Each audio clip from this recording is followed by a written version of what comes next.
Today I will show you that how you can go ahead and log any advance payment in purchase transaction. So for that, quickly let's go to our transaction module.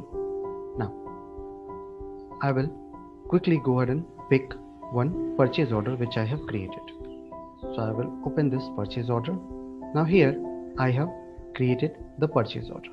Now suppose I have made an advance against this purchase order. So how I can go ahead and log that advance? So on your right hand side, I can see an option of create document. I will click on that. Now I will get an option of receipt voucher here. I will click on receipt voucher. Now this will be the advance receipt voucher format which will get opened in front of me. So on your left hand side you can see buyer and supplier details and place of supply. On your right hand side you can see the primary document details.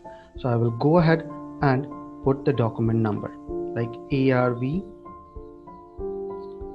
Now the document date, you can see the PO number and PO date have been auto fetched from the PO. Here I need to go ahead and mark the payment date. So I will mark the payment date of today. Going below, I will put the advance description.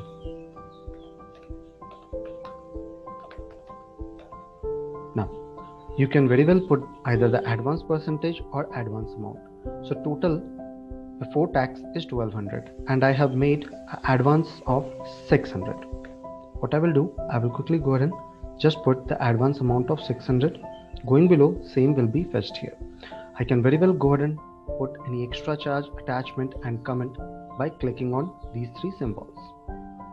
Going below, I can see the grand total, and now either I will save and send this document or save as draft. It's up to your requirement.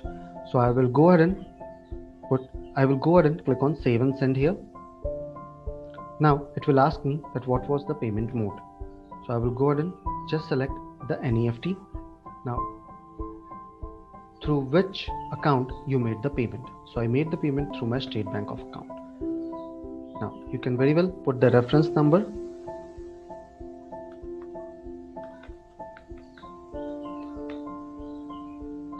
I can put the comment as well. Now I will click on continue. Once I will click on continue, please have a look. This advance is being logged here. On your right hand side, you can see other action option. You can very well click on this. You can print this advance voucher, you can download attachment, or you can cancel this advance voucher. Download attachment will be used if you have attached any of the file in this document. I will click on view transaction, and now going below, I can see that I have logged the advance, and same can be displayed in my transaction timeline. I hope it helped you out. Have a good day ahead.